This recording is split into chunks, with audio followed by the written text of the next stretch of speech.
Hey y'all, Billy from Perma Pastures Farm.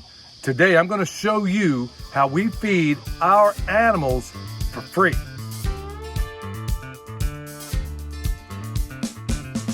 This is Perma Pastures Farm in action, where permaculture is my passion. Talk is cheap, and I know there's a lot of new people on board, so we're going to show you step by step how it works. Now, in these buckets is basically the food scraps that I get from my partners in town. And I talk extensively how to do that. In fact, I'm going to do a lot more of it on freesteading.com. So make sure you get over there. I got my scale. You don't necessarily need it. So we'll start with the chickens. And I'll show you what they get. Ooh, look at that. Rice. Whole lots of it. Now, I know I can sit here and weigh this stuff out if I want to, but I'll generally show you how that goes. So, rice, tortillas, beans, taco shells. We're going to start with that. And this is all going to be for the meat birds down there that we're raising. Keep in mind, y'all, I didn't spend a dime for any of this. So let's see here. We got about 10 pounds of it. Now, I really only need, conventionally they tell you a quarter pound per day. I don't need that. But I'm not just feeding the chickens here. I'm feeding the crows that protect the chickens. So I want to make sure I put some things in here that the crows love. All right, we'll put that back. And now we're gonna put in some crow food. Let's walk over here and look at that, because the chickens, we got a pile of tromboncinos here. We'll get to that in a minute, and we'll show you how that works. In here, we got a bunch of bread, and it's moldy. And believe it or not, these birds generally are not big fans of that. In fact, we'll just go ahead and stick that in there like so. This is crow food. The birds will eat it if it's wet. When it's that hard, whenever the bread is that hard, generally these birds don't like it. It's not that they will eat it, but if you feed it to feed your chickens, you're gonna have to water it up a little bit. You're gonna have to add some moisture to it, because generally they don't care for it, but the crows love it. So a 2-for-1 there. All right.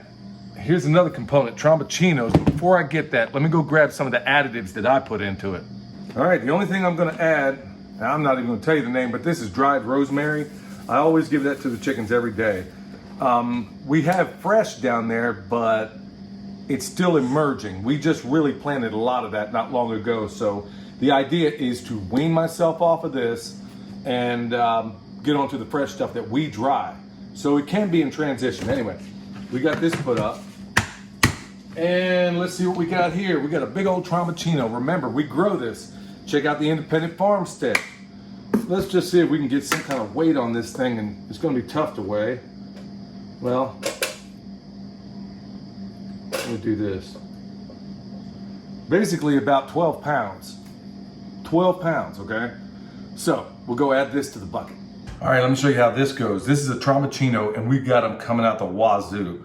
And check this out, brand new knife set that they got me for my birthday. Now here's how I do it. All of this right in here, I'll basically give that to the pigs, and we're talking that's the lion's share of it. And the chickens, I'm gonna come down this thing here, but there's something I'm gonna do in the process. See all this? If I put it in here, chickens are gonna go absolutely nuts. But give it some legs so it doesn't roll on you.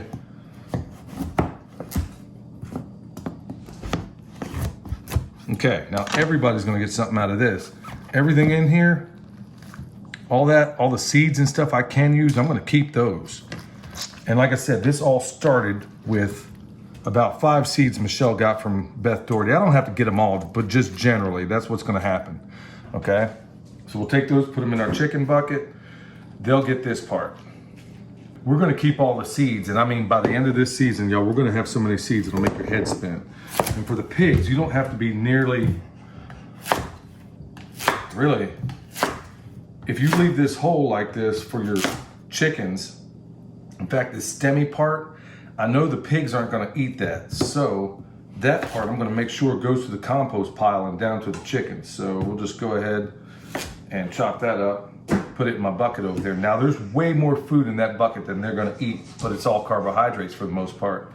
For the pigs, all I'm gonna do is nothing more and cut it like that. They'll handle the rest.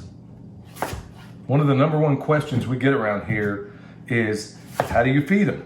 Well, we're going to show you today. That's what this is all about. Now that I got this bucket full, we're going to go down there. We've got other chores to get done. These will go to the pigs, and I'll do theirs a little bit differently. But let's go down and get these chickens squared away. Hey y'all, in addition to the all the other food we've got in this bucket that we feed to the chickens, we also feed comfrey, and I'm gonna use my pumpkin colored rice knife, not orange, because it's fall, to cut the comfrey.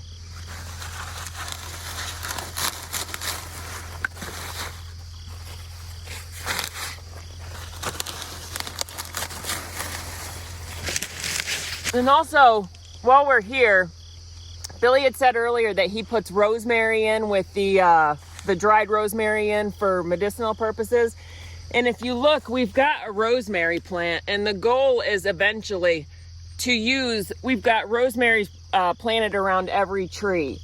So the goal is eventually to have enough to use so we don't have to buy dried rosemary and put it in with the feed. And we've also got, we've got thyme over here as well that we use to eat and also for medicinal purposes. So here it is. In addition to what we have in here, these guys are going to get their stuff out of this compost pile. Take a look at that. That in a week is going to be compost. As we go down, look at this one here. You can actually, hopefully on the camera, you can see it's actually steaming. Yeah, that's what I'm talking about. That's what we want to see. Chickens are going to spread this out. They're going to get the biota out of that. And you can see each pile is a bit more developed as we go around. This is the latest one. You can see that it's not all that developed, but here before long it will be. So let's get these guys squared away. Down in this cage, basically, there goes the comfrey, there goes the melon, and then we're gonna take this rice and put it out just like that. Now this is way more than they need. And like I said, they can eat some of it, and they will, but I promise you, this is going to be the calling card for all those awesome crows that are flying around. Now, we got them all set. You're gonna have a detachment. I can already tell you what'll happen. They're gonna basically blast out of here. They're gonna want some water. They've been in here all night. But they're gonna jump in that cage, and probably the first thing they're gonna eat is the comfrey.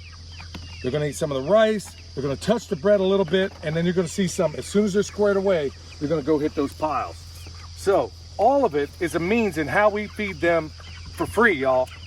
So people are wondering how you do it. There you go.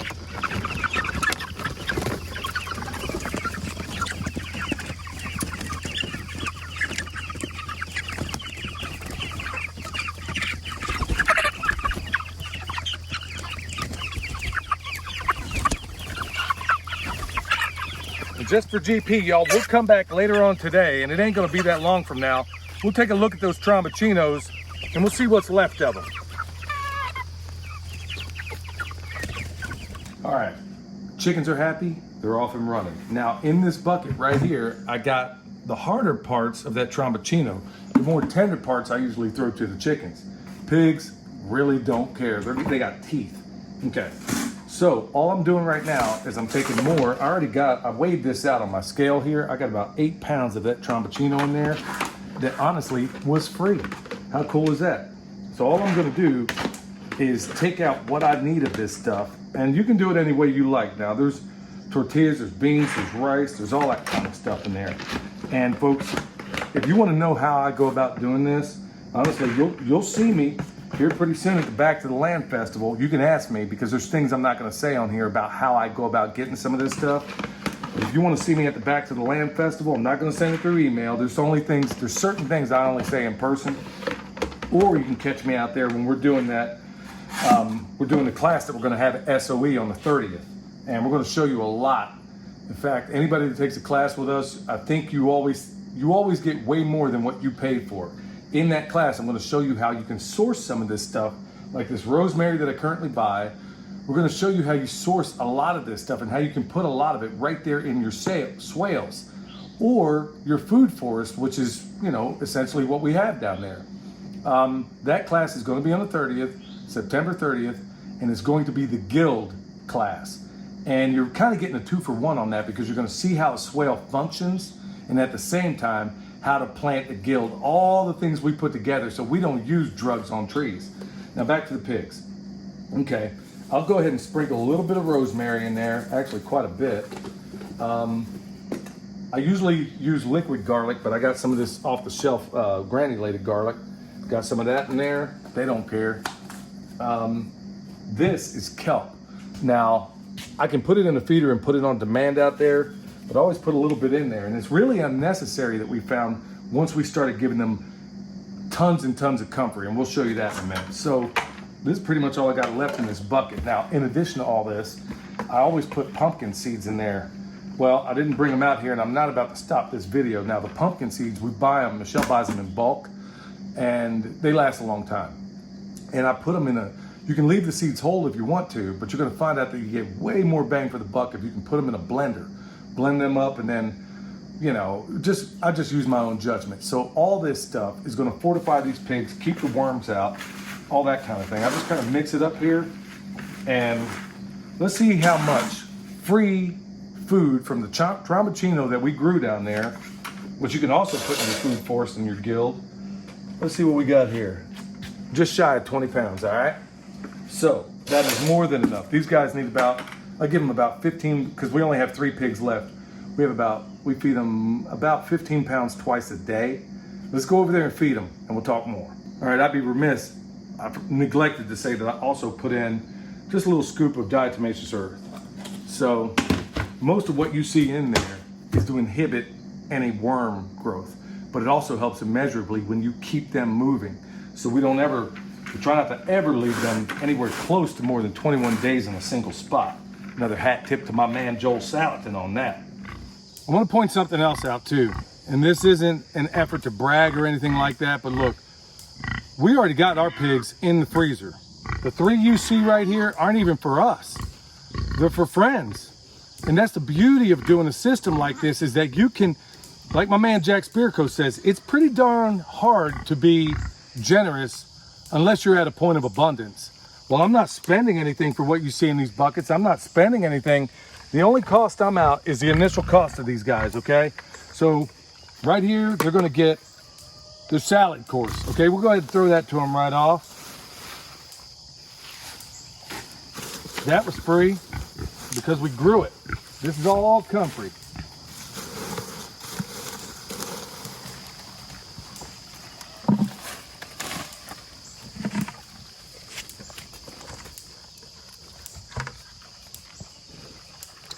They go absolutely nuts on that. And this is their other feed.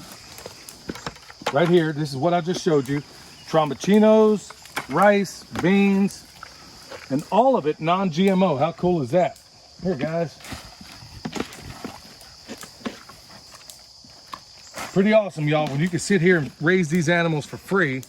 We've been teaching this for a long, long time. See how y'all like these Trombicinos. How beautiful is that? They're just gonna sit here and scuffle a little bit. They got more than they need. They're gonna get a lot of it out of the woods. We just really got them over here. They're already ready to move. So we're gonna run them up to the top of this mountain. So at the same time, how beautiful is that? Let's think about this. I'm feeding them for free. Outside of the initial cost, there's very little cost. I mean, buy a little bit of rosemary here and there, pumpkin seeds, that's our main cost. But as I told you before, we're raising pork for 21 cents a pound, regardless of the inflation.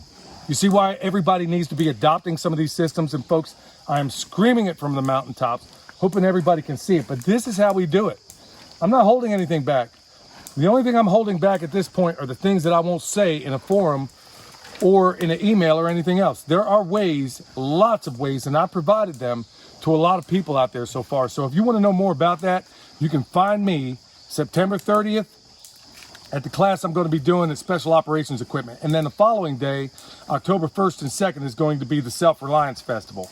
But we're going to show you how to do all that. It's all going to be linked down below. If you want a discount code to any of this stuff, you can find it down below. So until next time, remember, check out the Permaculture Pimpcast. We have got a brilliant, if I do say so myself, a brilliant latest episode. I think it's episode 19, where we're telling you how to get a homestead business off and booming. We offer some great advice in there. All right, y'all. Hopefully this video is a blessing to you. Till next time, This is Billy from Perma Pastures Farm, where permaculture is my passion. Isn't that right, Pig? We'll see y'all next time.